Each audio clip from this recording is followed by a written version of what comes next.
कीटोक्सिम। तो आप लिखें इसमें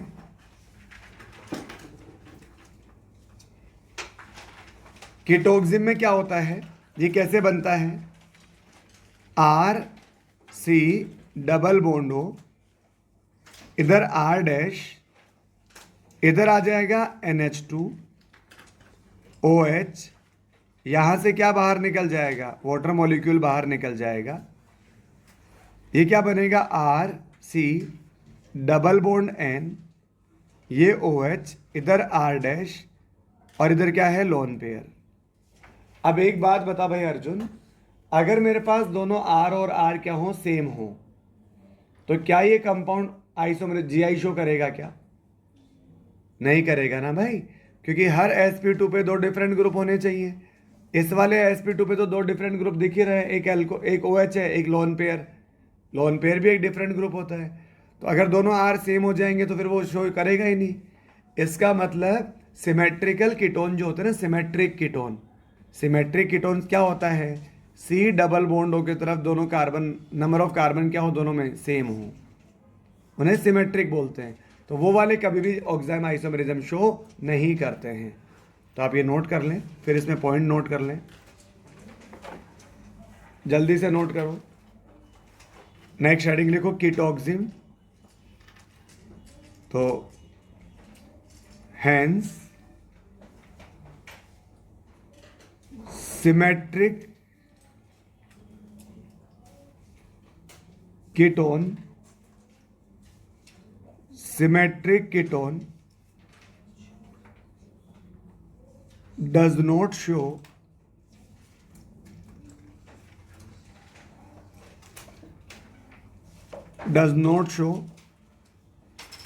GI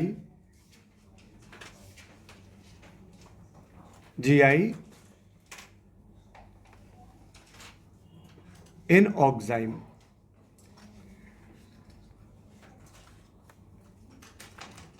तो अब यहां सिन किसे बोलेंगे और एंटी किसे बोलेंगे।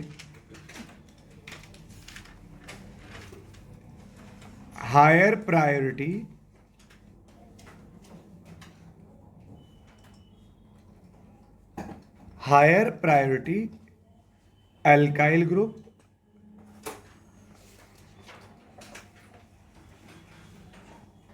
Higher priority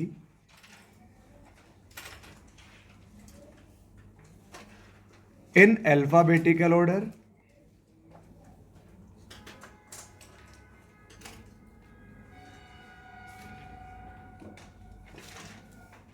and OH group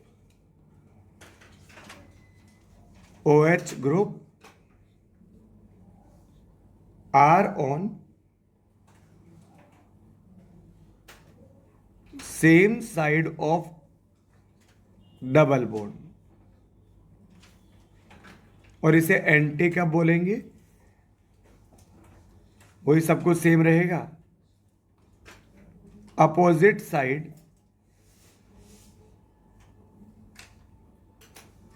of double bond.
हाँ जी, अब जैसे यहां पर आप मुझे बता सकते हो दिव्यांशी, CH3 और C2H5 में अल्फाबेटिकल ऑर्डर में पहले कौन लिखा जाएगा। CH3 का क्या यूज करते हैं अपन, मिथाइल, और C2H5 का क्या यूज करते हैं, इथाइल। इथाइल का ई पहले आएगा, मिथाइल का एम बाद में आएगा। तो इधर नंबर 1 इसे मिलेगा, इधर नंबर 2 इसे मिलेगा। तो अब यहाँ पर हायर प्रायोरिटी एल्काइल ग्रुप और OH ये क्या है, अपोजिट साइड। अरे OH तो इधर है और इनमें हायर प्रायोरिटी वाला इधर है, तो ये दोनों क्या है, अपोजिट साइड। तो ये क्या कहलाएगा बेटा, दिस इज NT। और यहाँ पर ये 1 है, ये 2 है, और ये हायर प्रायोरिटी एल्काइल ग्रुप और OH ये सेम साइड है डबल बॉन्ड के, तो इसे क्या बोलेंगे अपन, सिन बोलेंगे। नोट कर लो बेटा।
हाँ जी बेटा, चलो अब एक क्वेश्चन है, find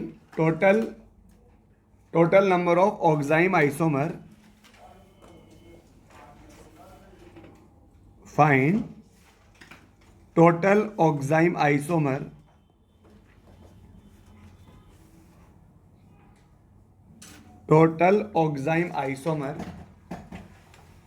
of C4H8O. Find total oxime isomer of C4H8O.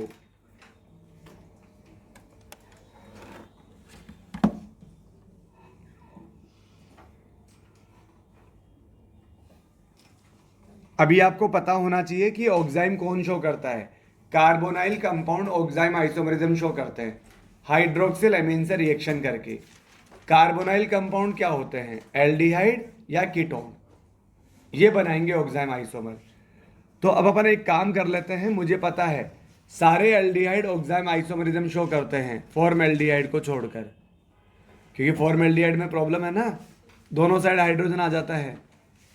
अरे कल तो बताया था भाई। अरे यार ये देखो यार, ये जो फॉर्मल्डिहाइड से अपन ने रिएक्शन करके अब इस sp2 कार्बन पे देखो दोनों क्या हैं, H है, तो ये शो नहीं करेगा। और कीटोन सारे शो करेंगे, मतलब सिमेट्रिकल कीटोन शो नहीं करेंगे ऑक्साइम आइसोमरिज्म, कौन शो करेंगे, अनसिमेट्रिकल। तो यहाँ पर ये वाला देखो, अब यहाँ कितने टाइप हैं, अरे यार 3, ये इसको तो ब्रेक कर लेंगे अपन। अब यहाँ 3 टाइप का रेडिकल बनेगा। 3 टाइप के रेडिकल के कितने आइसोमर बनते हैं, 2 आइसोमर बनते हैं ना बेटा। सर 2 कौन कौन से, एक तो ये जो दिख रहा है वही, और एक इसको उठा के यहाँ लगा दो। अरे समझ रहे हो क्या, इसका दूसरा कौन सा बनेगा, C डबल बॉन्ड OH, और ये रहा, ये यहाँ आ जाएगा, हटाओ इसे, 2 टाइप। ऐसे नहीं बनाएंगे अपन एग्जाम में, फटाक से करेंगे 2। अच्छा अब इसके भी देखो, इसके कितने ऑक्साइम आइसोमर बनेंगे, 2। इसके कितने ऑक्साइम आइसोमर बनेंगे, 2। एक सिन एक एंटी, एक सिन एक एंटी। अरे 2 बनते हैं ना यार, H और OH सेम साइड आ जाए। ये देखो ना यार, ऐसे कैसे कैसे भूल गए तुम। ये जो H, इसका H और OH क्या है, अपोजिट साइड है, तो ये क्या हो जाएगा, एंटी। और अगर OH नीचे आ जाता तो H और OH सेम साइड आ जाते हैं, तो क्या हो जाते, सिन। तो यहाँ 2 इसके बनेंगे, 2 इसके बनेंगे, 4 तो ये हो गए। अब यहाँ कीटोन, मुझे कीटोन में तो बस यही बनता हुआ कीटोन दिख रहा है, और तो कोई कीटोन दिख भी नहीं रहा, क्योंकि 2 कार्बन को कैसे अरेंज करें, इसको इधर ले जाएं, इसको इधर ले जाएं, ऐसे बस यही बनेगा। अच्छा ये सिमेट्रिकल कीटोन है कि अनसिमेट्रिकल कीटोन है, अनसिमेट्रिकल कीटोन है, तो ये ऑक्साइम आइसोमरिज्म शो करेगा। अरे करेगा ना, तो 2 ऑक्साइम आइसोमरिज्म यहाँ से बनेंगे, तो टोटल ऑक्साइम आइसोमर कितने बनेंगे? 6। नोट कर लो बेटा।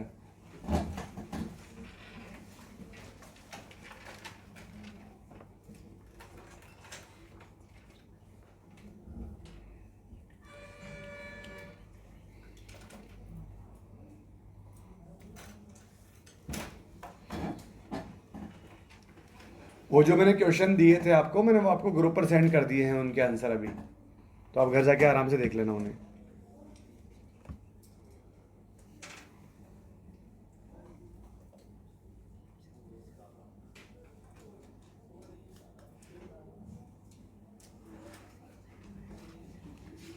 ये 2 क्या लिखा है मैंने? सिन एंड एंटी। सिमिलरली ये 2 क्या लिखा है? Syn and anti. और ये 2 क्या लिखा है? Syn and anti.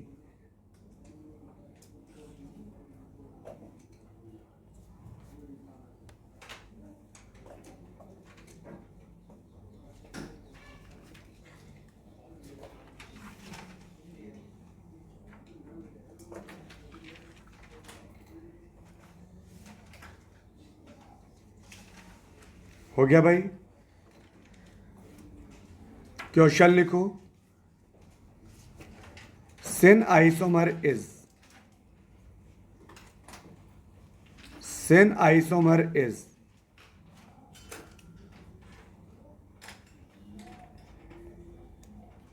फर्स्ट है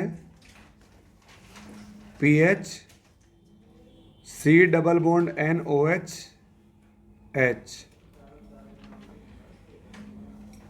CH3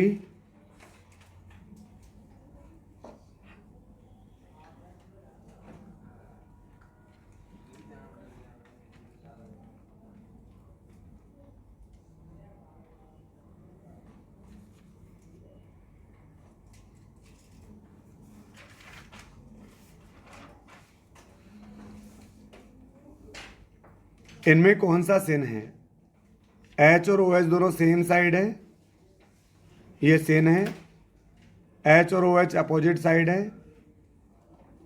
ये एंटी है। अरे आपको याद है क्या ऑक्साइम? ऑक्साइम किसे बोलते हैं? ऑक्साइम, ऑक्साइम बोलते हैं जिसमें NOH ग्रुप होता है, कार्बन डबल बॉन्ड नाइट्रोजन और NOH, ये ग्रुप जो होता है NOH, इसे बोलते हैं ऑक्साइम। दोबारा मत लिखना, ये तो मैंने रिवाइज के लिए बताया है, ऊपर लिख चुके हो आप। अच्छा ये क्या है? ये तो आइसोमर ही नहीं है, तो बस आंसर आ जाएगा इसमें पहला।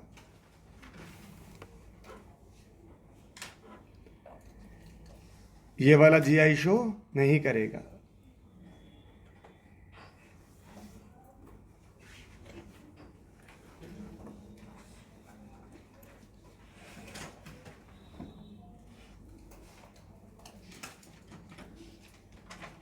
एक क्वेश्चन लिखो।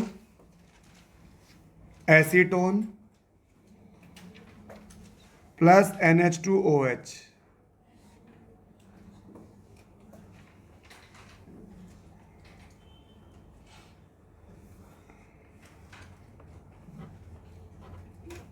प्लस NH2OH आगे plus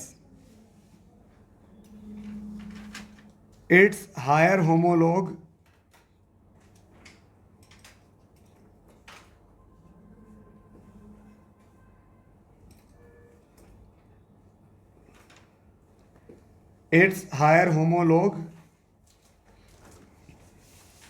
plus NH2OH।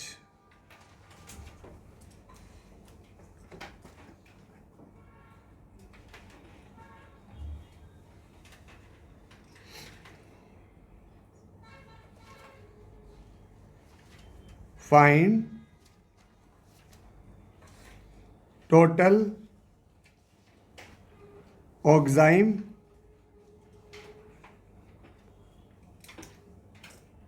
shown by A।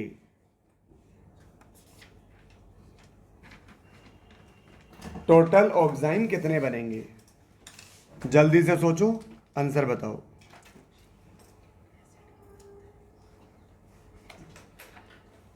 Acetone क्या होता है? सिंपलेस्ट कीटोन, इसे बोलते हैं एसीटोन। C डबल बॉन्ड के दोनों साइड मिथाइल हो। यहाँ अगर NH2OH बनेगा तो एक तो वाटर बाहर निकल जाएगा, CH3 C double bond NOH और ये CH3। अच्छा, आप मुझे बता सकते हो भाई अर्जुन, होमोलॉग क्या होते हैं और जिनमें फंक्शनल ग्रुप सेम हो? ये तो जरूरी कंडीशन है, फंक्शनल ग्रुप सेम हो और कम से कम एक CH2 का डिफरेंस हो। तो वो CH2 चाहे तो ऊपर ऐड कर दूं चाहे नीचे ऐड कर दूं, है ना। तो ये तो क्या है बेटा जी, ये तो सिमेट्रिकल कीटोन है, सिमेट्रिकल कीटोन। यहां से ये GI शो करेगा कि नहीं करेगा? नहीं करेगा। तो यहां से कितना क्या बनेगा? 1 ऑक्साइम। 1 ऑक्साइम कौन सा? अरे ये भी तो ऑक्साइम ही है, जिसमें C डबल बॉन्ड हो, NOH ग्रुप हो। ये ऑक्साइम आइसोमेरिज्म शो नहीं करेगा, तो ऑक्साइम तो है ना ये। अरे अगर आइसोमेरिज्म शो कर लेता तो फिर अकेला थोड़ी बनता, तो फिर इसका एक और बनता। नहीं सर ये आइसोमेरिज्म शो नहीं कर रहा, आप इसे काउंट क्यों कर रहे हो? अरे यार कैसी बातें करो, कंपाउंड तो है ना ये कंपाउंड तो है ही, ठीक है। ये आइसोमेरिज्म शो नहीं कर रहा, इसलिए एक कंसिडर हो रहा है। अगर ये GI शो करता तो 2 कंसिडर होता, एक उसका सिन और एक उसका एंटी। नोट कर लो बेटा, कुछ नहीं बचा उसमें।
हाँ जी, नेक्स्ट हेडिंग लिखो, GI इन एजो कंपाउंड्स।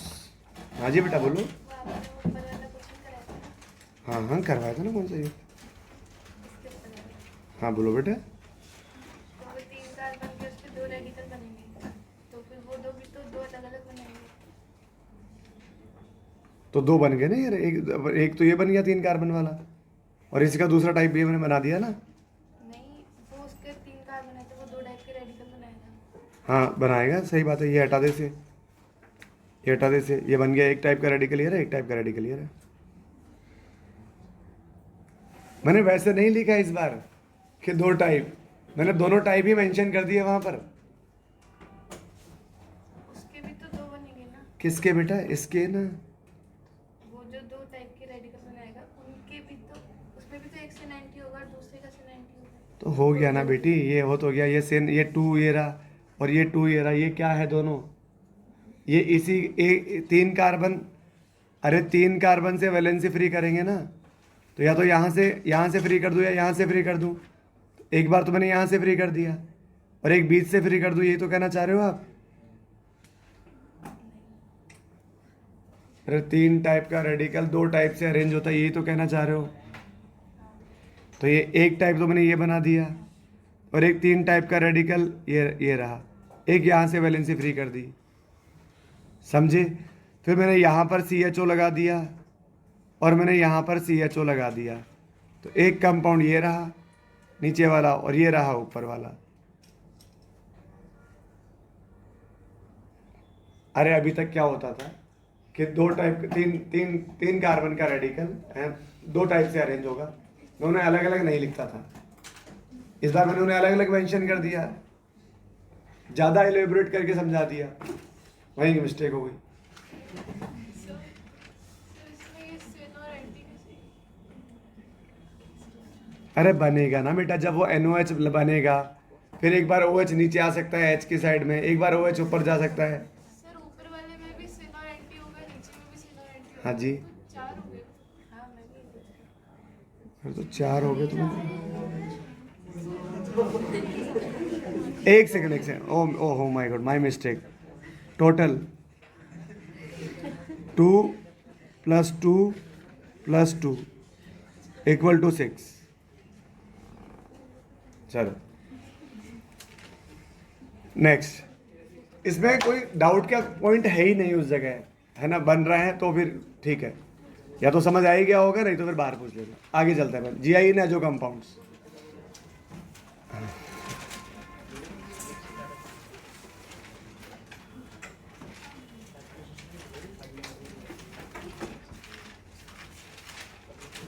मुझे लगा था आप तीनों को सम कर लोगे, बट मैं गलत था।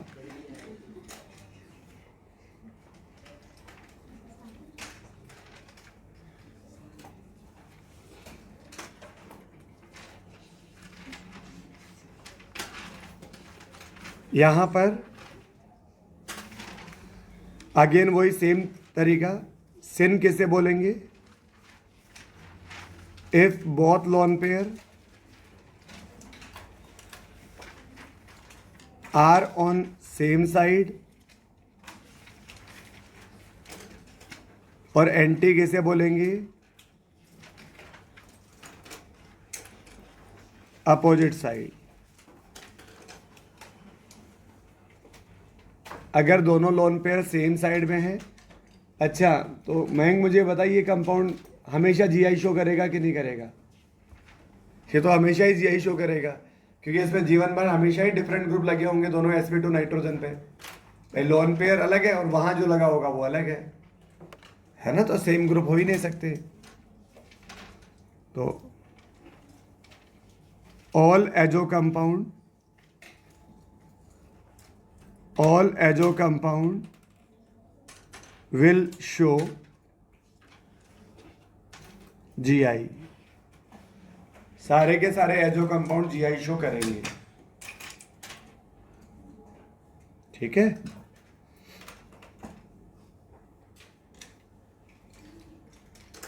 नाइट्रोजन डबल बॉन्ड नाइट्रोजन, इधर H है इधर लोन पेयर है, इधर H है इधर लोन पेयर है। नाइट्रोजन डबल बॉन्ड नाइट्रोजन, इधर OH है इधर OH है, इधर लोन पेयर है इधर लोन पेयर है। लोन पेयर अपोजिट साइड में है तो ये क्या हो जाएगा? Anti. Lone pair same side है तो ये क्या हो जाएगा? सिन। सर वहाँ वो जो सा सिंगल बॉन्ड है वहाँ कौन सा ग्रुप होना चाहिए? कुछ भी हो, कुछ भी। सर सेम होना जरूरी क्या? बिल्कुल नहीं। लोन पेयर तो सेम ही है ना, खत्म कहानी। नेक्स्ट,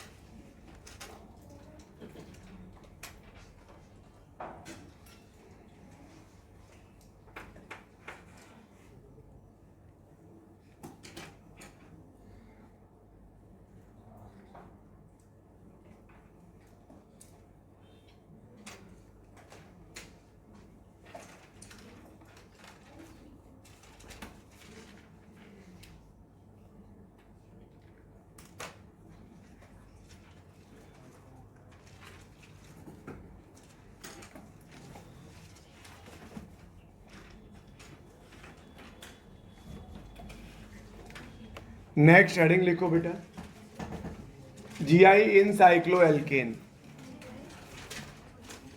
नेक्स्ट हेडिंग लिखो, जीआई इन साइक्लोएल्केन, जीआई इन साइक्लोएल्केन लिखा है सामने, आप नोट कर लें।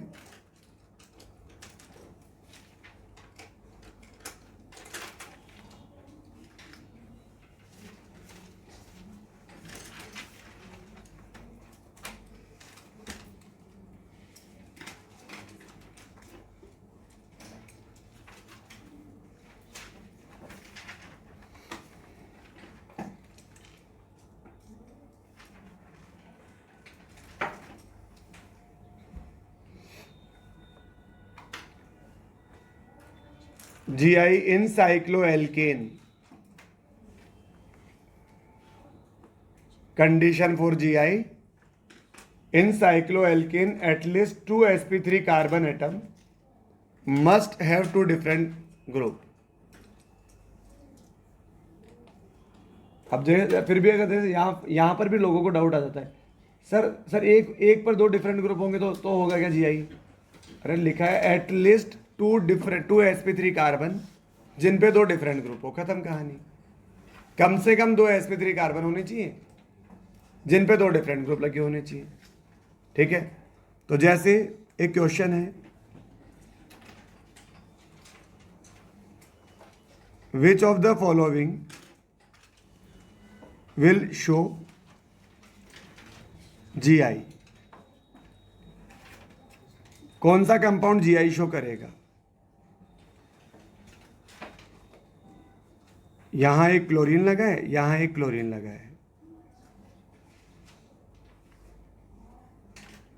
यहां एक ब्रोमीन लगा है, थर्ड, यहां एक ब्रोमीन लगा है, एक क्लोरीन लगा है, यहां एक ब्रोमीन लगा है, एक क्लोरीन लगा है, या एक हाइड्रोजन लगा है।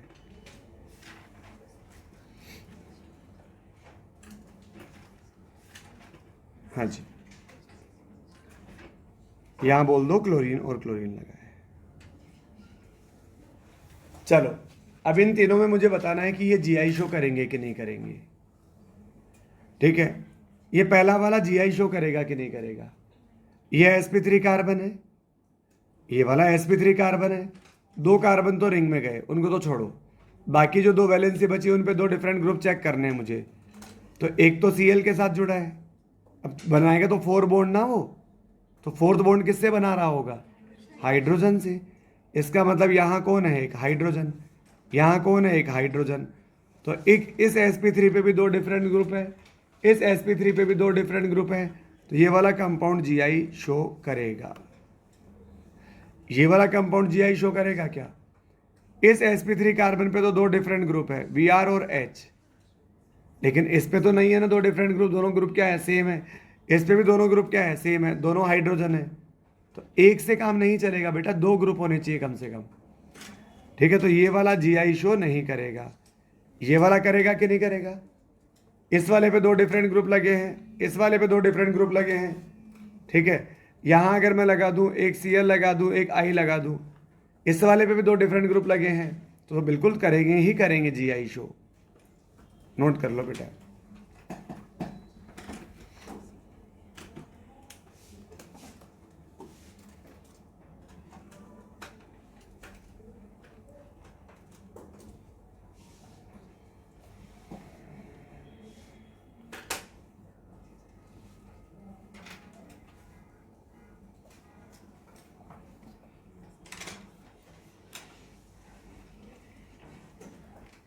हाँ जी,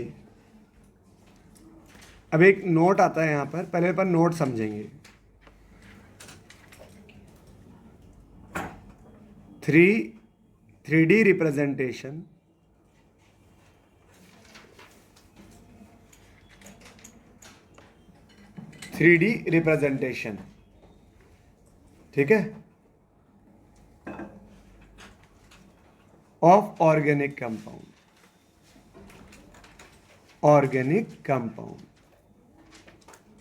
अभी बीच बीच में परेशान करेगा, 2 मिनट का है इसलिए मैं समझा दे रहा हूं आपको, है ना? 2 मिनट का है। ये ऊपर वाला नोट हो गया क्या? ठीक है।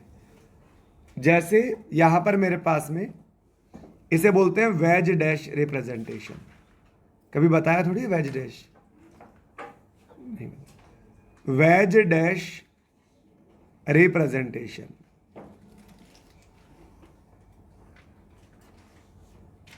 रिप्रेजेंटेशन, इस आर का कंफ्यूजन था। रिप्रेजेंटेशन। एक कार्बन कितने बॉन्ड बनाता है? 4 बॉन्ड बनाता है ना? टेट्रावेलेंट होता है ना कार्बन।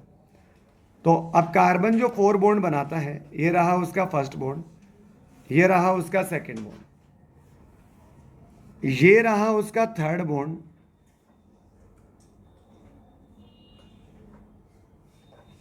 इसे बोला जाता है वेज या सॉलिड लाइन। इसे क्या बोलते हैं? या तो वेज बोलते हैं या सॉलिड लाइन बोलते हैं। ठीक है। इसका मतलब होता है towards the observer, towards the observer. और एक वैलेंसी होती है पीछे की तरफ, इसे बोलते हैं डैश पोजीशन, डैश पोजीशन। ये होता है अवे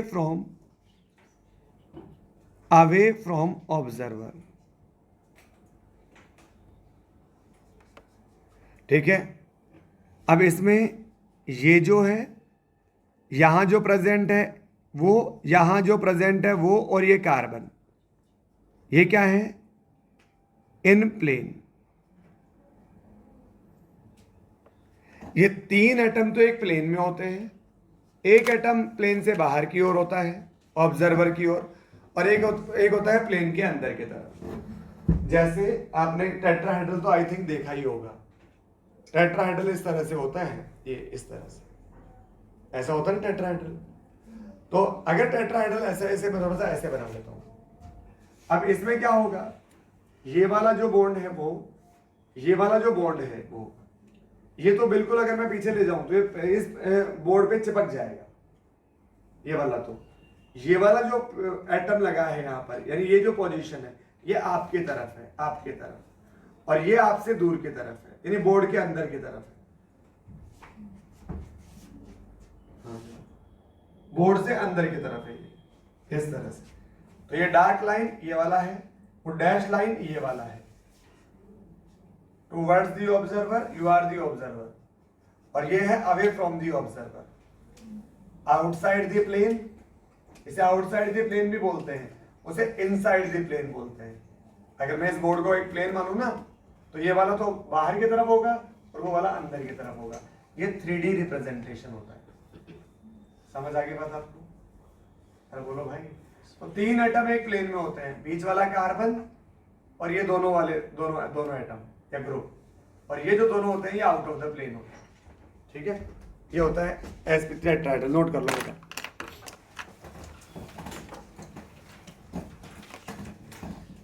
ये होता है इन प्लेन ऑफ पेपर या बोर्ड, जैसा भी लिखना चाहो आप। जैसे अपन पेपर पे ड्रॉ कर रहे हैं तो इन प्लेन ऑफ पेपर हो गया वो।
इसे बोलते हैं इनसाइड द प्लेन,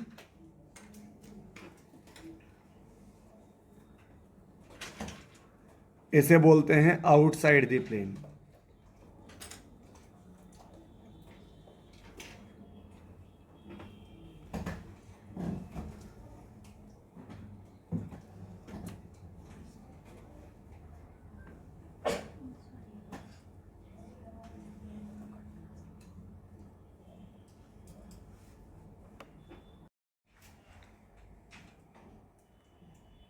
नेक्स्ट लिखो 2D representation of organic compound. इसे बोलते हैं फिशर रिप्रेजेंटेशन। क्या बोलते हैं? फिशर। उसे बोलते हैं वेज डैश 3D वाले को, और इसे बोलते हैं फिशर। अब इस फिशर का मीनिंग समझो। पहले सामने देखो, यहां पर ये मेरे पास एक sp3 कार्बन है, ये मेरे पास एक sp3 कार्बन है। तो कार्बन टेट्रावेलेंट होता है। अब देखो यहां पर इन प्लेन ऑफ पेपर केवल 1 एटम होगा, और वो भी कौन सा एटम है? ये कार्बन। ठीक है। अब कार्बन टेट्रावेलेंट होता है तो 4 बॉन्ड बनाएगा। इन 4 में से ये जो हॉरिजॉन्टल लाइन है, ये हॉरिजॉन्टल लाइन होती है आगे की तरफ, टूवर्ड्स द ऑब्जर्वर। यानी ये दोनों ग्रुप का है, आगे की तरफ है। और ये जो वर्टिकल लाइन है ये होती है पीछे की तरफ। ठीक है। जैसे मान लो अगर अपन किसी को हक कर रहे हो, तो हक करेंगे तो अपन ऐसे आगे की तरफ हाथ बढ़ाएंगे। ठीक है, ऐसे थोड़ी हाथ बढ़ाएंगे, ऐसे। अरे समझ आ रही बात? तो ये तो याद करने का तरीका है कि जब हक करेंगे तो हॉरिजॉन्टल लाइन ही आगे आएगी। अरे आप समझ रहे हो क्या भाई? तो अगर बस ऐसा कंफ्यूजन रहता है कभी कभी कि हॉरिजॉन्टल लाइन आगे आती है कि वर्टिकल लाइन आगे आती है। तो आप हक करने का स्टाइल देख लेना कि हक करेंगे तो यही लाइन आगे की तरफ आएगी, हॉरिजॉन्टल। तो ये 2 ग्रुप आगे की तरफ, आगे मतलब टूवर्ड्स द ऑब्जर्वर, या आउटसाइड द प्लेन। ठीक है। और 2 ग्रुप जो वर्टिकल लाइन पे है वो कहां चले गए? पीछे की तरफ। पीछे की तरफ मतलब अवे फ्रॉम द ऑब्जर्वर या इनसाइड द प्लेन। समझ आ गई बात? तो ये रिप्रेजेंट करने का तरीका है। तो ये हॉरिजॉन्टल लाइन। ठीक है। तो इसको अपन ऐसे लिखते हैं, ऐसे ऐसे शो करते हैं। ये देखो शो ऐसे किया जाता है, लेकिन आपको पता है कार्बन टेट्राहेड्रल है। Tetrahedral can't be planar. Tetrahedral तो 3D फिगर होता है। ये तो अपन ने इसको लिख दिया इस तरह से, ये दिमाग में हमेशा रहना चाहिए। ये है फिशर रिप्रेजेंटेशन। ये तो दिमाग में हमेशा रहना चाहिए कि हॉरिजॉन्टल लाइन आगे की तरफ होती है और वर्टिकल लाइन पीछे की तरफ होती है, और कार्बन जो सेंटर में वो प्लेन में होता है। क्लियर है? ये नोट कर लो बेटा।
ये नोट हो गया बेटा? अब इसमें एक टर्म आता है जिसे बोलते हैं एग्जैक्ट फिशर। क्या बोलते हैं? Exact Fischer. तो एग्जैक्ट फिशर किसे बोलते हैं तो वो समझते हैं। देखो जो प्रिंसिपल कार्बन चेन है ना, वो होनी चाहिए वर्टिकल लाइन पर। एग्जैक्ट फिशर में प्रिंसिपल कार्बन चेन कहां होनी चाहिए? वर्टिकल लाइन पर। और जो पीएफजी होना चाहिए वो होना चाहिए टॉप मोस्ट पोजीशन पर। यह है मेरी टॉप मोस्ट पोजीशन। तो यहां पीएफजी होना चाहिए, प्रिंसिपल फंक्शनल ग्रुप। अब मुझे पता है एल्डिहाइड और एल्कोहल में ज्यादा प्रायोरिटी पर तो एल्डिहाइड ही आता है। आपको वो तो याद है ना, आईपीएससी में जो अपन ने रूल टेबल बनाई थी, एल्डिहाइड कीटोन ऊपर आता है, एल्कोहल नीचे आता है। तो सारे के सारे कार्बन कहां पर है? वर्टिकल लाइन पर है, ध्यान रखो। और जो टॉप मोस्ट ग्रुप है वो यहाँ, मतलब हाई पीएफजी कहां पर है? टॉप मोस्ट पोजीशन पर। तो ये है एग्जैक्ट फिशर। ये कार्बन इधर नहीं होने चाहिए, कार्बन कहां होने चाहिए? वर्टिकल लाइन पे होने चाहिए। नोट कर लो भाई, इन एग्जैक्ट फिशन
हाँ जी। अब यहां सिस किसे बोलेंगे? अगर जो सेम ग्रुप है वो प्लेन के सेम साइड है तो सिस बोला जाएगा। ट्रांस किसे बोलेंगे? सेम ग्रुप प्लेन के अपोजिट साइड है। एक बार आप नोट कर लो, फिर समझ में तो वो एग्जाम्पल से ही आएगा।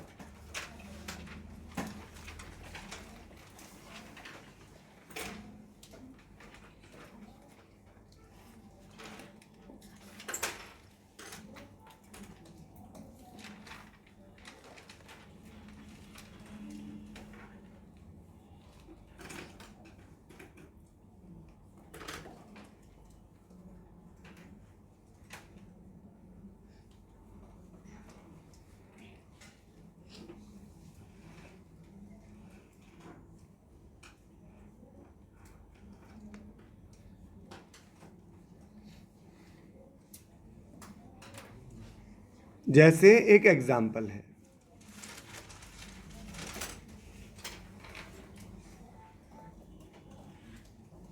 हाँ जी। तो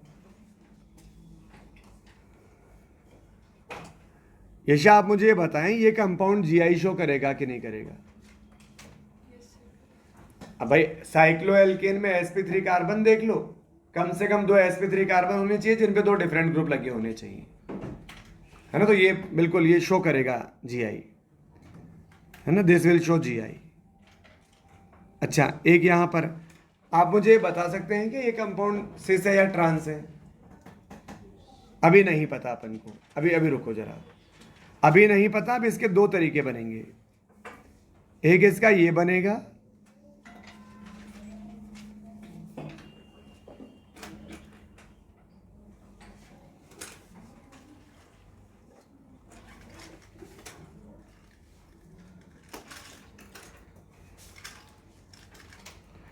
एक तो इसका ये फॉर्म बनेगा प्लस एक इसका ये वाला फॉर्म बनेगा।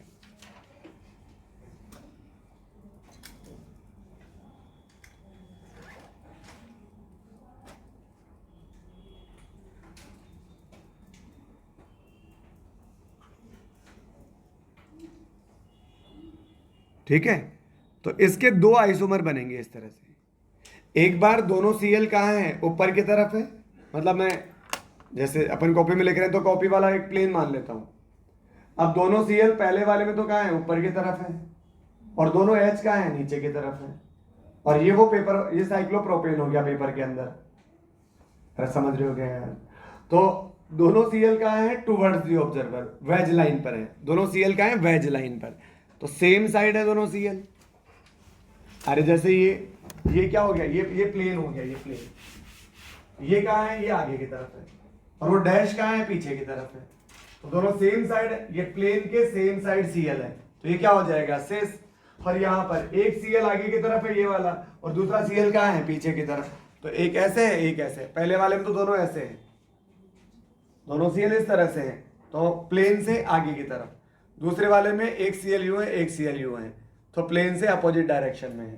तो क्या हो जाएगा, ट्रांस। नोट करिए।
हाँ जी, नेक्स्ट लिखो, Gi इन साइक्लोएल्कीन। ये लास्ट केस है, अपन ने 5 केस तो डिस्कस किए थे, है ना, ये लास्ट केस है, Gi इन साइक्लोएल्कीन।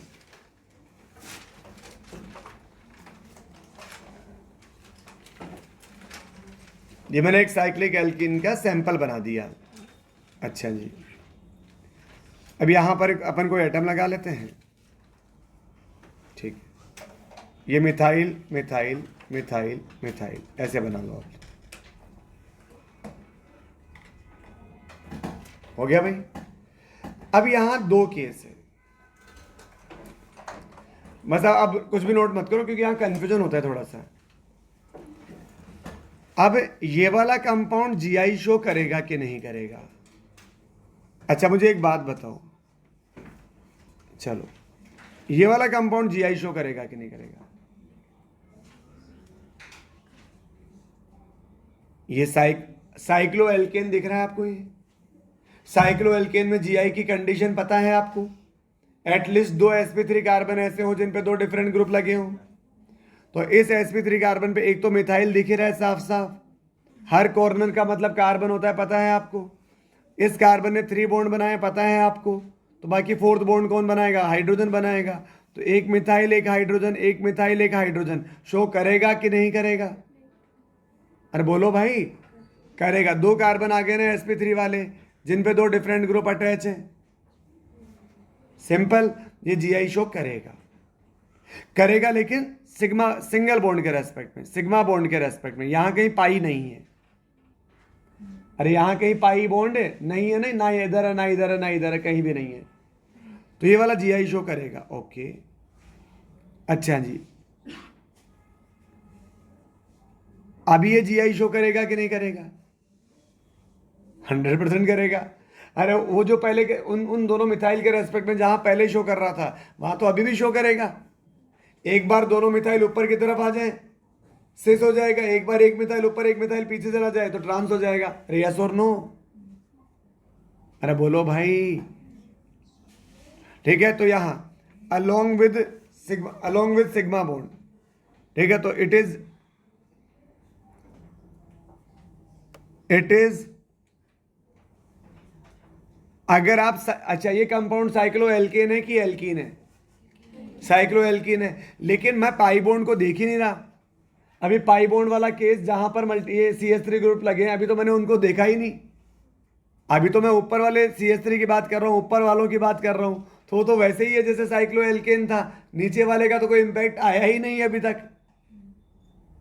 अरे मैं अभी तो sp3 कार्बन को देख रहा हूं भाई, ठीक है, along with sigma bond, single bond, या फिर ऐसे कर सकते हैं अलोंग विद sp3 कार्बन। अगर sp3 कार्बन एटम होगा ना तो वहां पर पाई बॉन्ड नहीं हो सकता, क्योंकि sp3 का मतलब 4 सिग्मा होंगे कार्बन में। तो it is just like cycloalkane. Sigma bond के रेस्पेक्ट में कैसे चेक करोगे? साइक्लोएल्केन में था, साइक्लोएल्केन पढ़ा ना भी आपने ये वाला, तो ऐसा है तो केस है ये वाला, ठीक है, ओके। अब यहां पर B, along with pi bond, along with pi bond या sp2 carbon atom, along with pi bond या sp2 कार्बन एटम, ठीक है। तो यहां condition for GI, condition for GI at least 8 carbon atoms are required in cycloalkene to show GI along with pi bond। अगर cycloalkene में pi bond के respect में GI show करनी है तो कम से कम 8 कार्बन चाहिए। 8 कार्बन तक तो 7 कार्बन तक तो उसका ट्रांस बनता ही नहीं है, केवल सिस फॉर्म ही एग्जिस्ट करती है, ठीक है। क्या मतलब है देखो, up to 7, up to 3 to नहीं, from 3 carbon to 7 carbon in cycloalkene only cis exist, only cis exist। cis exist का मतलब cis form exist है ना। मैं बार बार बोल रहा हूं अलोंग पाई बॉन्ड। साइक्लोएल्कीन में भी सिग्मा बॉन्ड के रेस्पेक्ट में तो 8 कार्बन नहीं, कम कार्बन में चलेंगे। जैसे यहाँ ये शो करेगा, इसके रेस्पेक्ट में तो शो करेगा, इस sp3 कार्बन के रेस्पेक्ट में, तो इस पाई बॉन्ड के रेस्पेक्ट में नहीं करेगा, कि पाई बॉन्ड के रेस्पेक्ट में GI शो करने के लिए कम से कम 8 कार्बन चाहिए। रिंग में कितने कार्बन है? 5।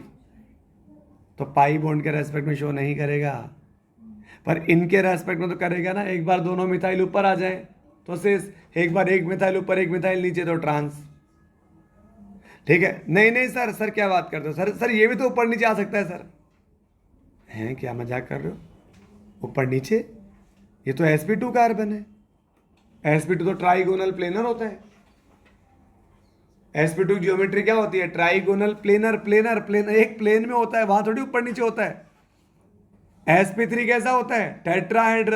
टेट्राहेड्रल तो नॉन प्लेनर होता है। नॉन प्लेनर में तो मैंने अभी शो किया था वेज डैश रिप्रेजेंटेशन, एक आगे की तरफ था एक पीछे की तरफ था। अरे भाई sp2 कार्बन में नहीं होता आगे पीछे, वो तो ज्योमेट्री प्लेनर है, प्लेनर सब कुछ एक प्लेन में होगा, तो वहां ऊपर नीचे कुछ नहीं हो सकता, ठीक है। तो ये sp3 कार्बन है, ये sp2 कार्बन है, ठीक है। ओनली सिस एग्जिस्ट, ठीक है। और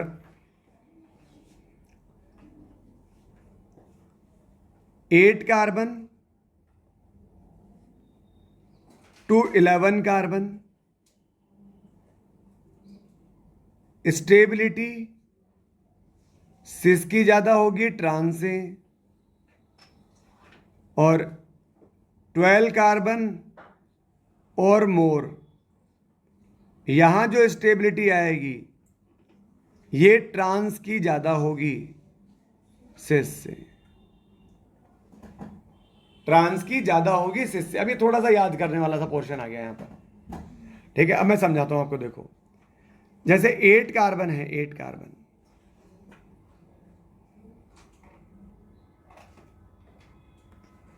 ये 1 2 3 4 5 6 7 8, ठीक है। अब यहां पर इसका बचा हुआ कौन है? हाइड्रोजन है, फोर्थ हाइड्रोजन है। दोनों हाइड्रोजन सेम साइड है, डबल बॉन्ड के सेम साइड, तो ये क्या हो जाएगा? सिस। फिर इसका एक फॉर्म और एग्जिस्ट करेगा,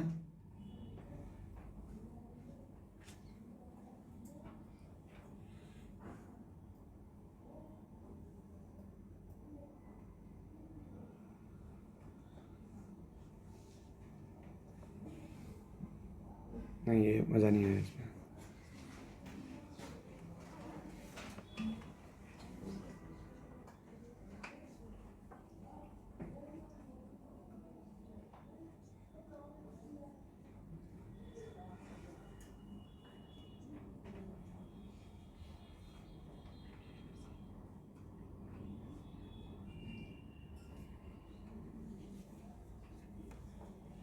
इस तरह से अब यहां कहीं आप पाई बॉन्ड बना दो, मान लो यहां बना दिया मैंने इस वाले पे।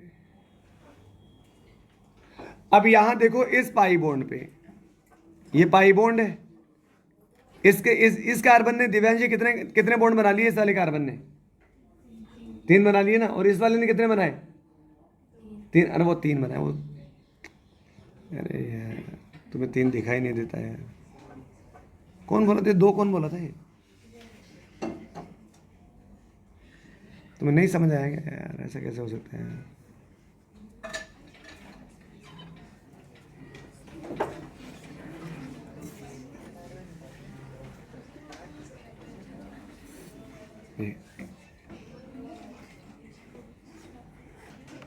तुम बिल्कुल कोने तक बनाना इसे, फिर दिख जाएगा। अभी इसका एक हाइड्रोजन इधर की तरफ है और इसका एक हाइड्रोजन इधर की तरफ है। आपको दिख रहा होगा ये जो पाई बॉन्ड है, ये जो पाई बॉन्ड है, इसमें एक हाइड्रोजन इस पाई बॉन्ड के एल्कीन के ऊपर की तरफ है और एक हाइड्रोजन इस पाई बॉन्ड के कहाँ है? नीचे की तरफ है, ठीक है। आपको थोड़ी पेपर में बनाना है, आपको तो याद रखना है, ठीक है। ये तो मैं समझा रहा हूं। तो ये क्या बनेगी? इसकी ट्रांसफॉर्म। 7 कार्बन तक ये ट्रांस बनती ही नहीं है इस तरह से, क्योंकि वो स्टेबल नहीं होती है। सर हमें फील कराओ सर, नहीं नोट कर लो तुम, चलो नोट करो भाई, अभी करो, जल्दी से नोट करो।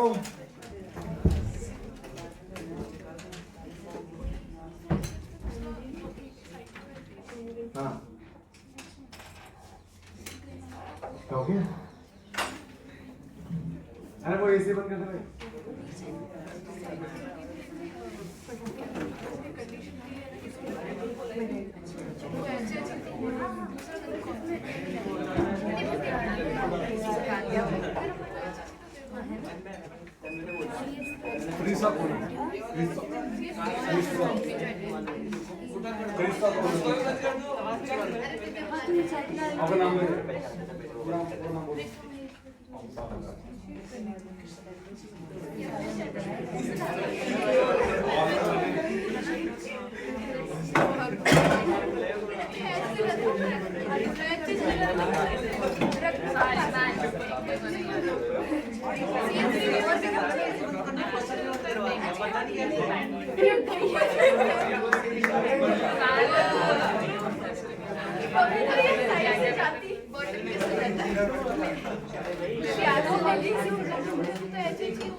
वो पीछे वाला बंद नहीं करके गया क्या?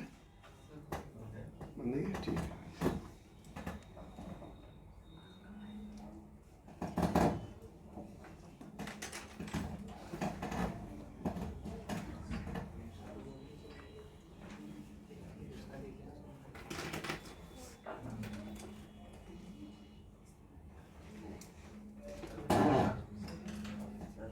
हाँ जी।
ये मैंने क्या बनाया ऊपर ऐसे ऊपर करके, समझ में आ रहा है कि तुम्हें कि वो कनेक्टेड नहीं है उससे, वो ये वाला वायर ऊपर की तरफ है, मतलब ये वाला बॉन्ड ऊपर की तरफ है। अरे सर्किट के रेस्पेक्ट में बात करेंगे तो वहाँ बनाओगे फिजिक्स में तुम इस तरह से, है ना। जब इस तरह से बनाया जाएगा मतलब वो कनेक्टेड नहीं है वायर।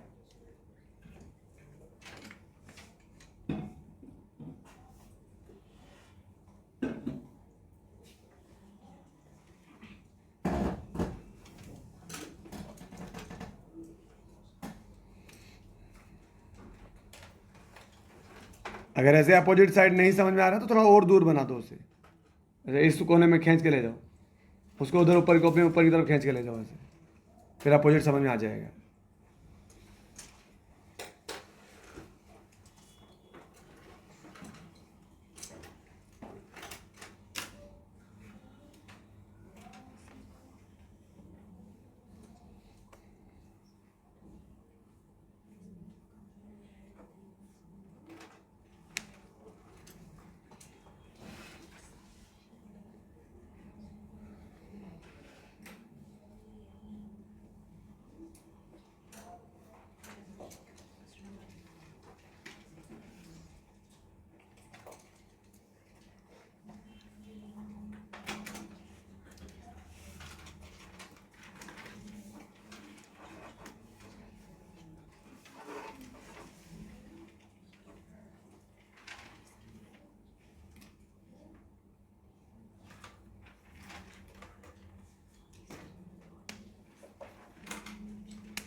हो गया क्या नोट ये?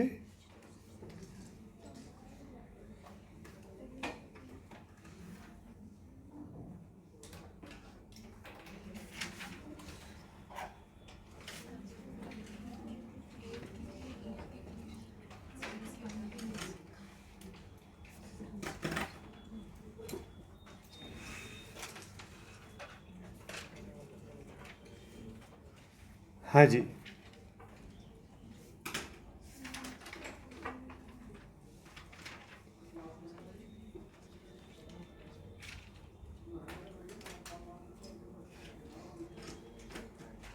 अरे बिल्कुल सिंपल है यार, एक बॉक्स ऐसे बना दो, एक बॉक्स ऐसे बना दो, किसी एक को सीधा कनेक्ट कर दो, किसी एक को उछाल के कनेक्ट कर दो, सिंपल।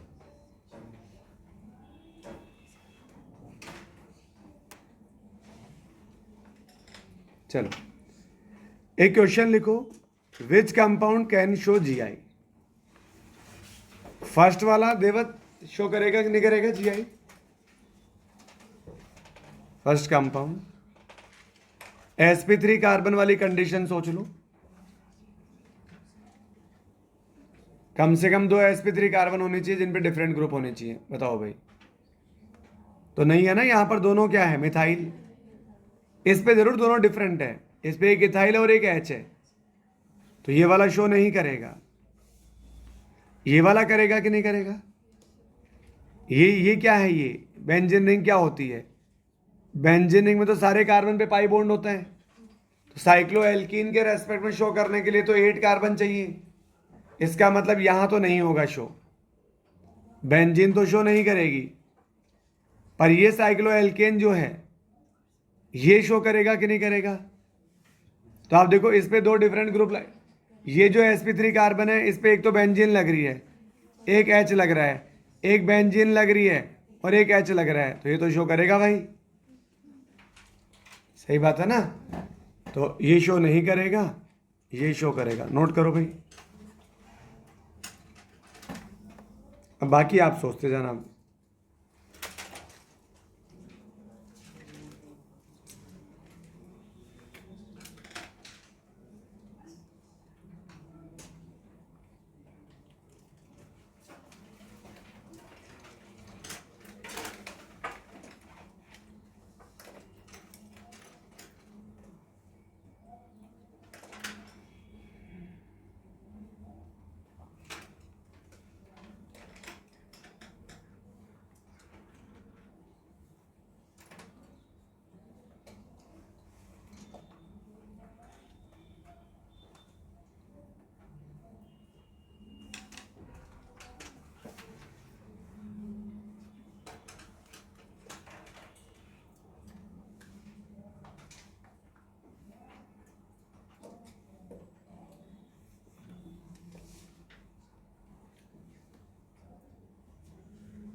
हाँ जी,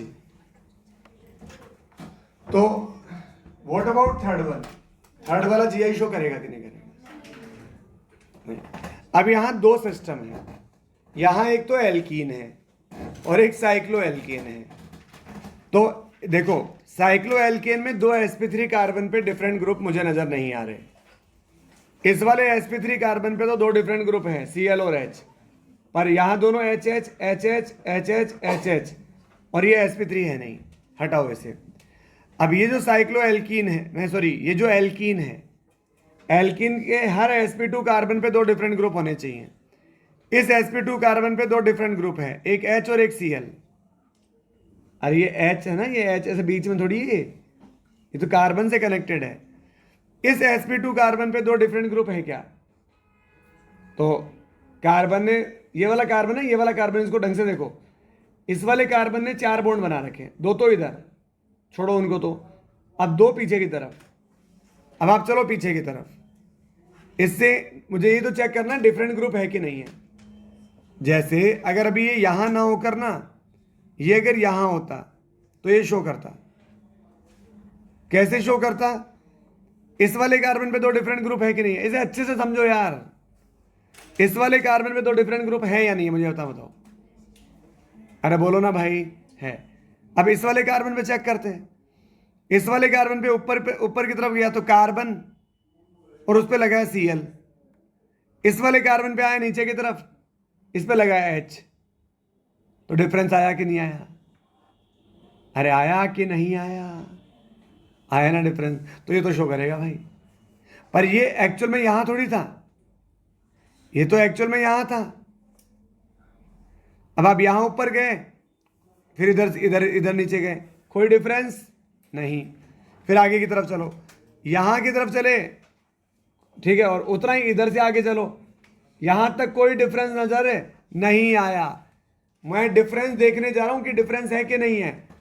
फिर यहां से यहां से यहां से यहां आया, उतना ही नीचे चलो, यहां से यहां, यहां से यहां, यहां से यहां, सेम पॉइंट पे आके मिल गए। सेम पॉइंट पे आके मिल गए मतलब कोई डिफरेंस नहीं है। सेम पॉइंट पे आके मिल गए मतलब कोई डिफरेंस नहीं है। सर ये थोड़ा सा मुश्किल है सर। तो इसकी एक सिंपल ट्रिक है। एक सिंपल ट्रिक क्या है? अब एक काम करो, अगर इस तरह का कंपाउंड है तो उसे 20 से डिवाइड कर लो। ये डिवाइड ढंग से नहीं हुआ, इसे 20 से डिवाइड कर लो।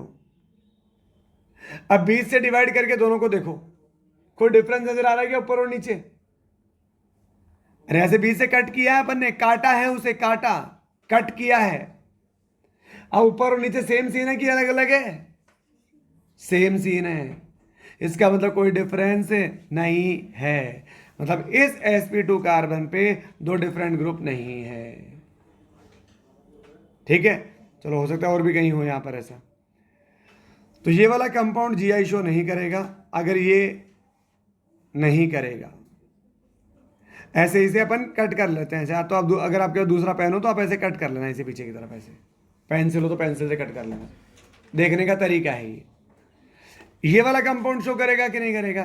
देखो एल्कीन के रेस्पेक्ट में तो नहीं करेगा, एल्कीन के रेस्पेक्ट में तो नहीं करेगा, लेकिन यहां तो करेगा ना इनके रेस्पेक्ट में। तो sp3 कार्बन पे 2 डिफरेंट ग्रुप Cl और H, sp3 कार्बन पे 2 डिफरेंट ग्रुप Cl और H, तो ये तो शो करेगा।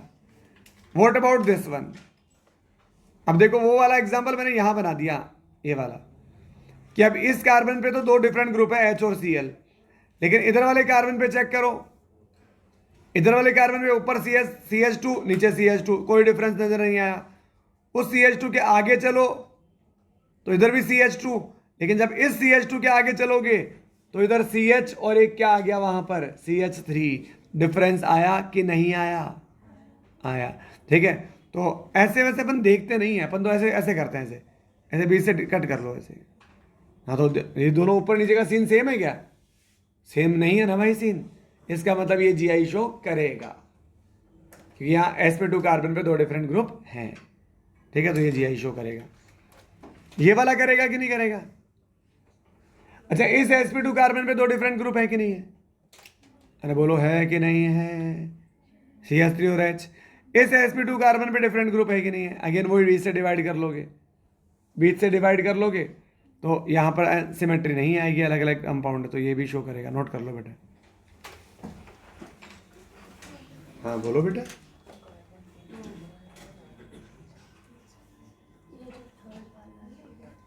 इसमें है ना थर्ड वाला, हाँ ये रहा। नहीं, इसके अंदर हम ऐसे नहीं देखते कि जो अलग क्रॉस कि एक तो हाइड्रोजन है और मतलब एक तो हाइड्रोजन तो यहाँ भी है ना, ये रहा। हाँ, अरे नोट करो जल्दी से भाई। ये ऐसे, ये तो हाइड्रोजन है ये लो, हाँ। और ये दो कार्बन से अटैच है तो अलग ग्रुप से नहीं बनते। नहीं ये कहाँ डिफरेंस है, मुझे बताओ सही। ये कार्बन है, यहाँ पे कार्बन से अटैच है, यहाँ एक कार्बन से अटैच है और यहाँ हाइड्रोजन, तो अलग ही दो अलग चीज़ों से अटैच है। ये वाला जो कार्बन है, हाँ, वही कार्बन, उसका ऐसे नहीं होगा। ये वाला कार्बन दो तो हाइड्रोजन से अटैच है। हाँ, और इधर दो कार्बन, दो और इधर कार्बन और इधर कार्बन। नहीं मैं समझ गया आपकी बात।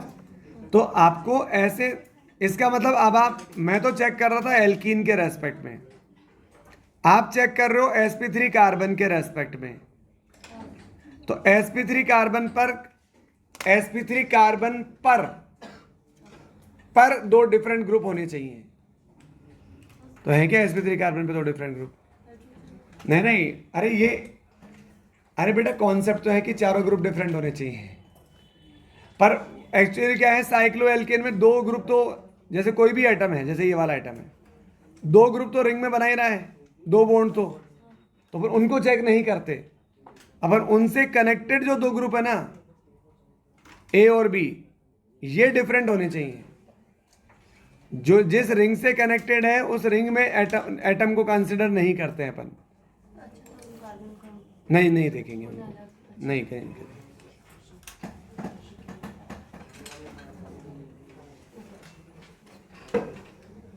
हो गया नोट? चलो बहुत अच्छे।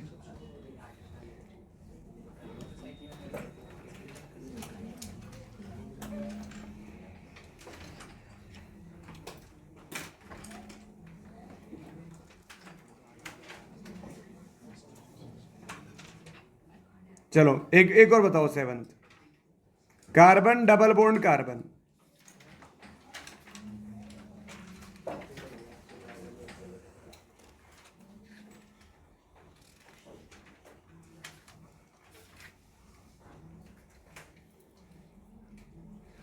ये जीआई शो करेगा कि नहीं करेगा?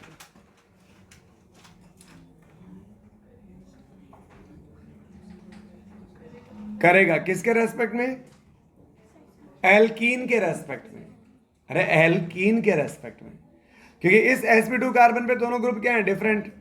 इस sp2 कार्बन पे दोनों ग्रुप क्या है? डिफरेंट। नहीं नहीं सर, दोनों ग्रुप डिफरेंट थोड़ी है, सेम ही तो, क्या मजाक कर रहे हो? डिफरेंट है भाई, पाई बॉन्ड की कंडीशन डिफरेंस है, ठीक है, डिफरेंट पोजीशन है पाई बॉन्ड, नोट कर लो बेटा, ये शो करेगा। आगे लिखो,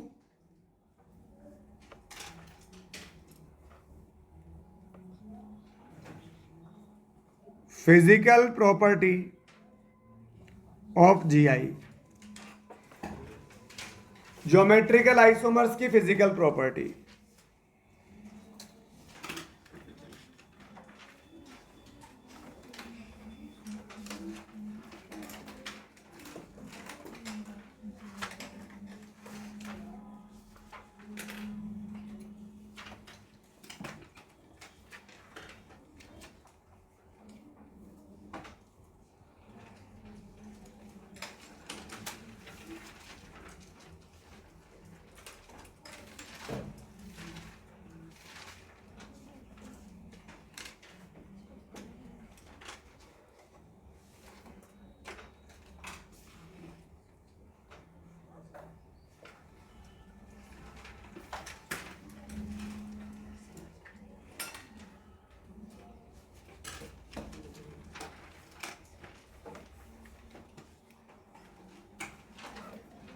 हाँ जी,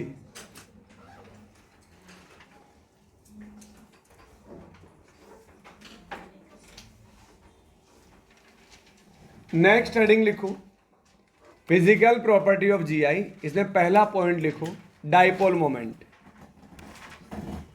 पहला पॉइंट लिखो dipole moment, it is the first point. Dipole moment का थोड़ा बहुत आइडिया आपको है ना? केमिकल बॉन्डिंग में आपने थोड़ा बहुत आइडिया ले रखा है इसका।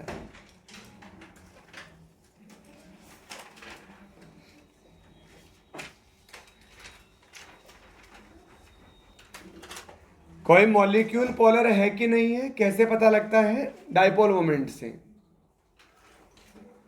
अगर म्यू नेट की वैल्यू 0 है मतलब मॉलिक्यूल नॉन पोलर है, और म्यू नेट 0 नहीं है मतलब मॉलिक्यूल पोलर है।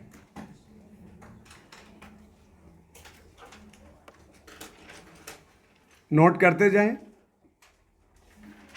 Dipole moment is a vector quantity.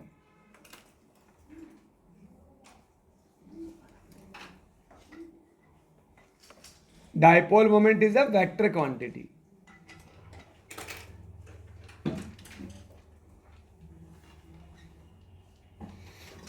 तो ज्यादा थ्योरी ना लिखकर अपन सीधा ये लिख लेते हैं, म्यू नेट क्या होगा? μ1 प्लस μ2। अरे नेट डाइपोल मोमेंट क्या होता है? डिफरेंट डिफरेंट डाइपोल मोमेंट का वेक्टर सम। सम मत बोलना, वेक्टर सम बोलना।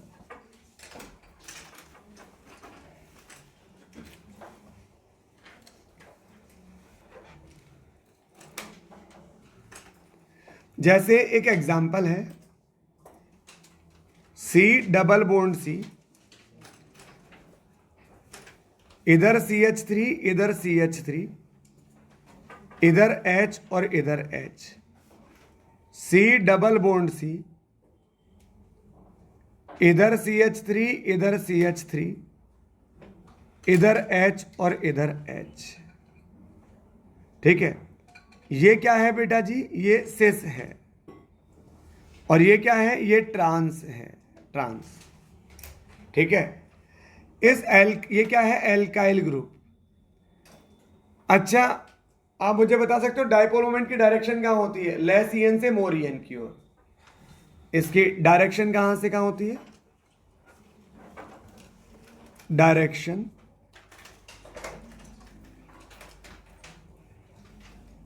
Less EN to more EN. तो आपको वो थोड़ा आइडिया है क्या? Carbon sp3, carbon sp2, carbon sp, इनकी ईएन का आइडिया है क्या आपको थोड़ा सा? इसकी होती है 2.5, इसकी 2.75 और इसकी 3.25। ठीक है, तो ये sp2 कार्बन है, इसका डाइपोल आएगा इधर की तरफ और इसका डाइपोल आएगा इधर की तरफ। तो ये कैंसिल आउट नहीं होंगे। एक वेक्टर इधर की तरफ आया, ये वाला, तो एक वेक्टर इधर की तरफ आया। अब इनके कंपोनेंट बनेंगे ना कंपोनेंट। इस वाले के दो कंपोनेंट, एक नीचे की तरफ एक इधर की तरफ। इस वाले के भी दो कंपोनेंट, एक नीचे की तरफ एक इधर की तरफ। तो जो लेफ्ट राइट वाले कंपोनेंट है वो तो कैंसिल हो जाएंगे, लेकिन नीचे वाले तो ऐड होंगे ना बेटा। लेकिन अगर मैं इसमें चेक करूं, इसका डाइपोल मोमेंट इधर की तरफ और इसका डाइपोल मोमेंट इधर की तरफ, एक वेक्टर इधर की तरफ एक वेक्टर इधर की तरफ, ये तो अपोजिट डायरेक्शन में, तो क्या हो जाएगा? कैंसिल आउट हो जाएगा। समझ आ गई बात? तो इस कंपाउंड का, ऐसे तो आपको थोड़ा बहुत समझ में आता ही है यार, इसका म्यू नेट 0 नहीं होगा और इसका म्यू नेट क्या हो जाएगा? 0 हो जाएगा। समझ आ गई क्या बात आपकी? है ना? तो यहां पर डाइपोल मोमेंट इसका ऐसा है, ज्यादा किसका है? इसका, सिस का ज्यादा है। अगर मैं सेकंड एग्जांपल लूं, C double bond C, dipole moment किसका ज्यादा हुआ भाई? मैं सिस का ज्यादा हुआ कि ट्रांस का ज्यादा हुआ? सिस का ज्यादा हुआ ना, सिस का ज्यादा हुआ। अच्छा, तो आप ये कहना चाह रहे हो कि सिस का ज्यादा होता है? अच्छा, आप ये कह रहे हो कि सिस का ज्यादा है? हाँ, है ना? Point to be noted. ये बातें अपन ने डिस्कस कर ली क्या वहां पर कि सिस पर? ठीक है, चलो यहां CH3 है, ये H और H, C double bond C, इधर CH3 इधर Cl, इधर H और H। लिपाक्षी ये सिस है कि ट्रांस है? और ये वाला क्या है बेटा जी? ये वाला ट्रांस है। sp3 कार्बन से sp2 कार्बन की ईएन ज्यादा होती है, तो इस वाले बॉन्ड के इलेक्ट्रॉन तो डाइपोल तो जाएगा इधर की तरफ। sp2 की होती है 2.75, क्लोरीन की होती है 3। तो क्लोरीन की En ज़्यादा, तो इसका वाला वेक्टर बनेगा इधर की तरफ। तो एक वेक्टर बना इधर की तरफ, डायरेक्शन होनी चाहिए सेम, ये इधर, और एक बना ऊपर की तरफ। तो ऊपर को मैं यहाँ ना बनाकर यहाँ बना देता हूँ। वेक्टर को पता है थोड़ा बहुत आगे पीछे शिफ्ट किया जा सकता है ना, सेम डायरेक्शन में आगे पीछे शिफ्ट किया जा सकता है उसे। तो यहाँ मतलब नेट कैंसिल आउट तो नहीं होगा ना, नेट ऐड होगा, थोड़ा बहुत कुछ ऐड हो जाएगा इसमें। अरे वो दो कंपोनेंट बनेंगे भाई, एक इधर एक इधर, इसके भी दो बनेंगे, एक इधर एक इधर। नीचे वाले कैंसिल आउट हो जाएंगे, साइड वाले ऐड हो जाएंगे। इसमें इसकी वजह से आएगा डाइपोल मोमेंट इधर की तरफ, और इसकी वजह से आएगा डाइपोल मोमेंट क्लोरीन की तरफ। तो देखो दोनों वेक्टर क्या है, सेम डायरेक्शन में है, यस और नो। अरे बिल्कुल 0 डिग्री का बॉन्ड एंगल है तो एज इट इज ऐड कर दो, ठीक है। तो यहां पर इसका डाइपोल मोमेंट ज्यादा आएगा अब, क्योंकि दोनों वेक्टर क्या है, सेम डायरेक्शन में तो है, 100 पूरे पूरे ऐड होंगे। तो ज्यादा डाइपोल मोमेंट किसका आया, ट्रांस का, ठीक है। ये आएगा म्यू नेट, और ये आएगा इधर भी क्या, म्यू नेट। समझ में आया आपका। तो कंक्लूजन मत बना लेना कि इसका होता है उसका होता है, ठीक है, नोट कर लो बेटा।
हो गया भाई, चलो। तो इसमें तो अपन ने क्लोरीन वगैरह सब्स्टिट्यूएंट लगा लिए अलग, हाइड्रोकार्बन से अलग लगा लिए। तो अगर मैं एक कंक्लूजन बनाना चाहूं ना, in general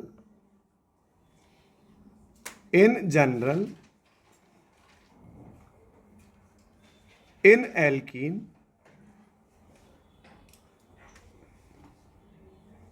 in simple alkene, simple alkene मतलब केवल हाइड्रोकार्बन हो उसमें, उसमें केवल क्या हो, हाइड्रोकार्बन, ऐसे कोई दूसरे ग्रुप नहीं लगे हो, क्लोरीन, एमीन, इस तरह से। तो यहां जो होता है ना म्यू नेट, वो सिस का क्या होता है, ज्यादा होता है, और ट्रांस का कितना हो जाता है वहां, 0। अरे इस ऊपर वाले में ट्रांस का कितना हो रहा था, 0 हो रहा था ना बेटा, सिंपल एल्कीन के अंदर। ठीक है, तो आप ये नोट कर लें, इन जनरल सिंपल एल्कीन में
मुझे ऐसा लग रहा है ये एग्जाम्पल मैं करवा चुका हूं आपको, ये आपको भी लगना चाहिए।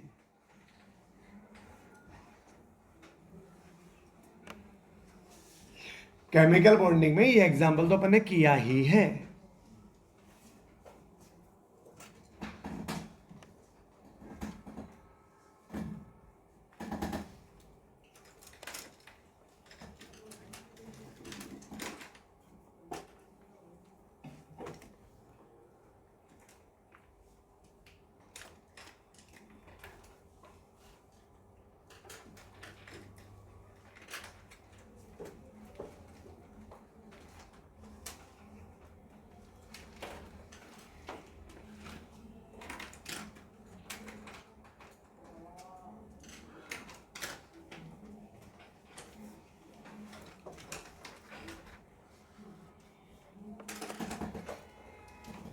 हाँ जी,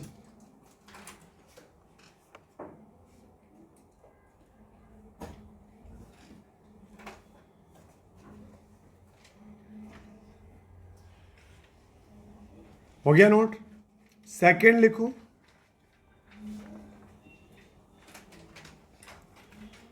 polarity. Polarity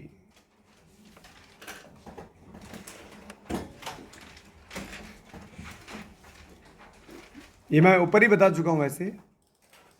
polarity of molecule, ये अलग से पॉइंट है, पर polarity of molecule is it directly proportional to mu net.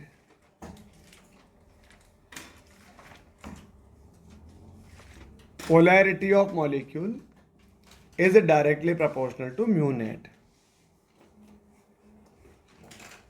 Third point लिखो,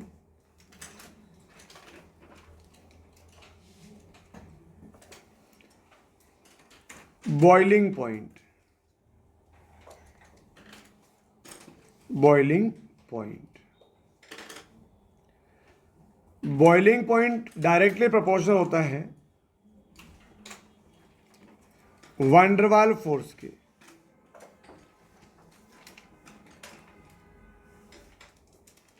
वैन डर वाल फोर्स, और वैन डर वाल फोर्स जो होते हैं ये 3 टाइप के अपन ने पढ़े थे। एक पढ़ा था कीजोम, एक पढ़ा था डिबाई, एक पढ़ा था लंदन। थोड़ा सा अगर याद हो तो ये केस में ये क्या होता है, डाइपोल डाइपोल अट्रैक्शन। अरे इतना डीपी डीपी, ये क्या था, डाइपोल इंड्यूस्ड डाइपोल, और ये किस में था? इंड्यूस्ड डाइपोल यानी नॉन पोलर मॉलिक्यूल। नोट कर लो भाई।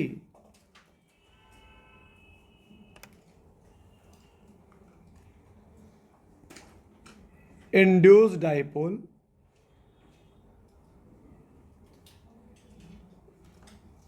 Induced dipole. तो सबसे स्ट्रॉन्ग कौन सा होता है? जहां डाइपोल डाइपोल। डाइपोल कहां बनता है? जहां चार्ज आता है।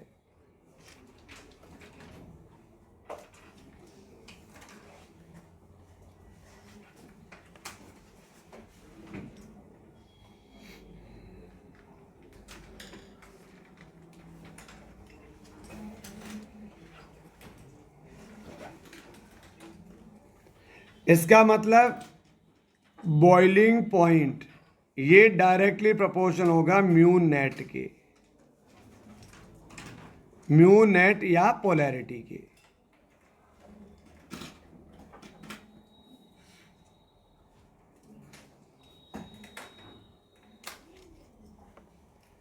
भाई अगर पोलैरिटी ज्यादा होगी तो चार्ज ज्यादा आएगा, ज्यादा चार्ज तो ज्यादा डाइपोल, ज्यादा अच्छा डाइपोल तो डाइपोल डाइपोल अट्रैक्शन ज्यादा।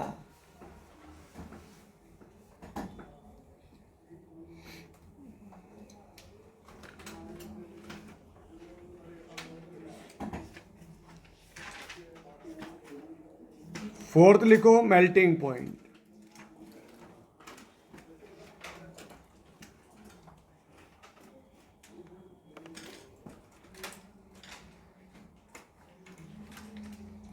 जो मेल्टिंग पॉइंट होता है ना, मेल्टिंग पॉइंट ये डायरेक्टली प्रोपोर्शन होता है। पहला तो मतलब अच्छा सॉरी, ये यार ये एक बात पे और डिपेंड करता है। बॉइलिंग पॉइंट मतलब मॉलिक्यूलर वेट पर तो डिपेंड करता ही करता है, प्रोपोर्शनल टू मॉलिक्यूलर वेट। ये तो फर्स्ट पॉइंट है और ये सेकंड पॉइंट है। सबसे पहले मॉलिक्यूलर वेट देखना है, और मॉलिक्यूलर वेट सेम होगा तो अपन को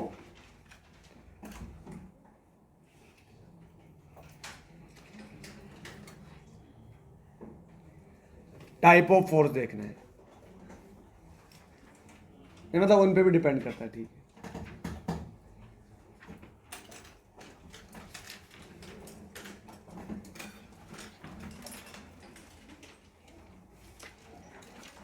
मेल्टिंग पॉइंट, मेल्टिंग पॉइंट जो है ना ये डिपेंड करता है हाँ मतलब पैकिंग पर। एक तो मॉलिक्यूलर वेट पर डिपेंड करेगा और सेकंड डिपेंड करेगा क्लोज पैकिंग पर। क्लोज पैकिंग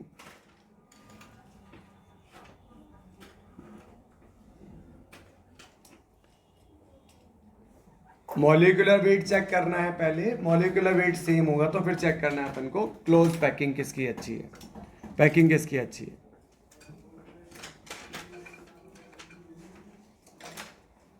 हाँ जी, आप मुझे ये बताओ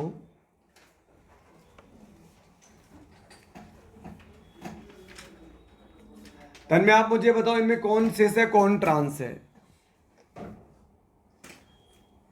इन दोनों में कौन सिस है और कौन ट्रांस है? फर्स्ट वाला तो ट्रांस है और सेकंड वाला ये सिस है। अब जैसे घर पे अपन अपने चेयर्स रखी रहती है तो चेयर्स को अपन कैसे अरेंज करते हैं? वो अपन ट्रांस की तरह से अरेंज करते हैं उसे। अरे याद है क्या? ऐसे ही अरेंज किया जाता है चेयर्स को, क्योंकि ये पैकिंग ज्यादा अच्छी है, इनके बीच में स्पेस कम बच रहा है। जबकि सिस को जब सिस अरेंज होगा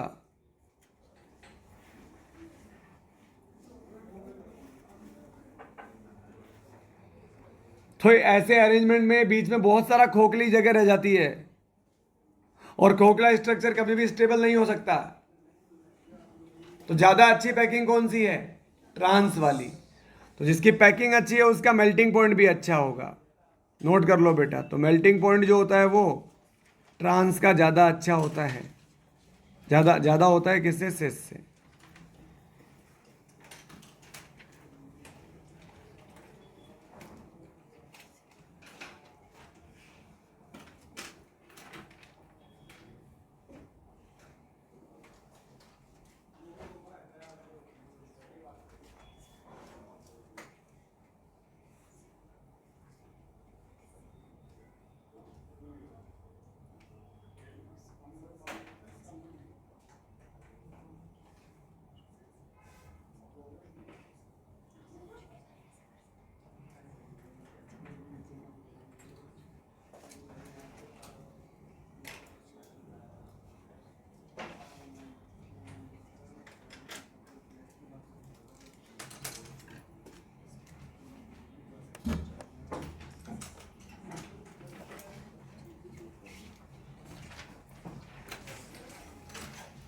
हाँ जी बेटा बोलो।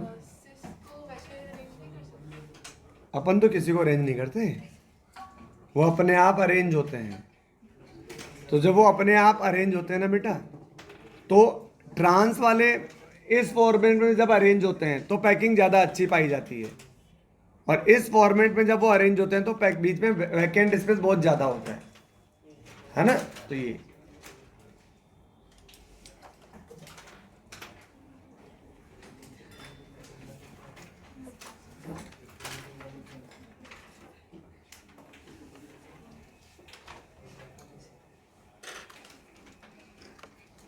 हो गया क्या नोट? अच्छा, आप मुझे बताओ सिस और ट्रांस में ट्रांस ज़्यादा स्टेबल क्यों होता है? वही जो वैकेंट स्पेस का। नहीं, ये बस इंडिविजुअल की बात कर रहा हूं मैं। यहां क्या होता है, ये बल्कि ग्रुप पास पास होते हैं तो इनमें क्या होता है? रिपल्शन। और यहां ये जो बल्कि ग्रुप होते हैं ये दूर दूर होते हैं। CH3 दूर दूर लगे होंगे तो इनमें रिपल्शन क्या होगा? कम। और रिपल्शन कम तो स्टेबिलिटी ज़्यादा। नोट कर लो बेटा, ट्रांस ज़्यादा स्टेबल होता है।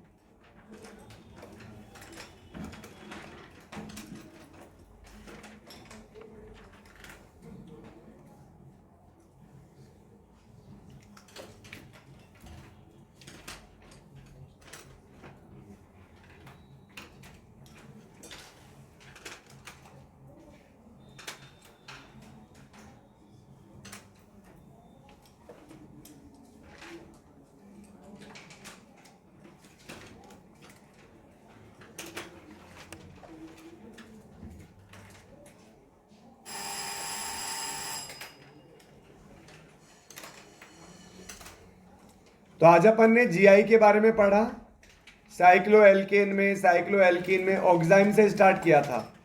ऑक्साइम, फिर एजो, फिर साइक्लोएल्केन, फिर साइक्लोएल्कीन, यही पढ़ा। और अब ये प्रॉपर्टीज पढ़ रहे हैं GI की। इसमें एक प्रॉपर्टी और है सॉल्युबिलिटी, वो नेक्स्ट पे डिस्कस कर लेंगे अपन, ठीक है? ओके बेटा।